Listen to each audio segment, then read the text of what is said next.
वैराग्य तीव्र उत्पन्न झालेलं आहे. आणि हा कदरीय ब्राह्मण त्या ठिकाणी बोलू लागला, नायं जनो मे सुख दुःख हेतुर न देवतात्मा ग्रह कर्म काला मन परम कारणमामनन्ति संसार चक्रम परिवर्तयेत.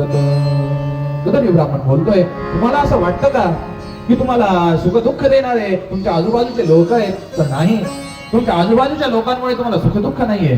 कायम जन्मे सुख दुःख हेतुर न देवतात्मा ग्रह कर्म कालः. तुम्हाला असं वाटतं का तुम्हाला सुख दुःख देणारे देव आहेत? देवांमुळे तुम्हाला सुख होतं आणि दुःख होतं. आणि त्याच्यातल्या त्याच्यात माणसाला असं वाटत असतं की चांगलं झालं की माझ्यामुळे झालं आणि वाईट केलं ते देवाने केलं. तर तो म्हणते नाही, देवता सुद्धा तुम्हाला सुख दुःख देत नाही. हे ग्रह जे आकाशात आहेत ना, हे आकाशातले ग्रह सुद्धा तुम्हाला सुख दुःख देत नाहीत. मग तुमच्या सुखाला आणि दुःखाला कारण काय आहे? तर मनः परम कारणमामनन्ति संसार चक्रम परिवर्तयेत. तुमच्या सुखाला आणि दुःखाला एकच कारण आहे, ते म्हणजे तुमचं मन. तुमच्या मनाने मानलं तर सुख आहे आणि तुमच्या मनाने मानलं तर दुःख आहे.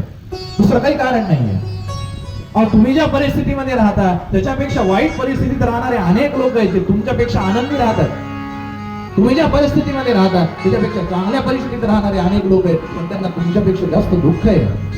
या जगामध्ये प्रत्येक माणूस त्याच्या सुखदुःखाला कारण कोण असेल तर मन हे त्याच्या सुखदुःखाला कारण आहे.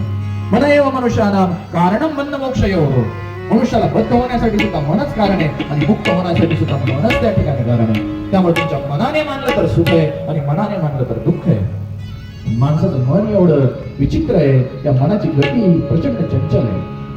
माणसाचं मन हे माणसाच्या सहज ताब्यामध्ये राहू शकत नाही, नियंत्रणामध्ये राहू शकत नाही. किती चंचल आहे माणसाचं मन.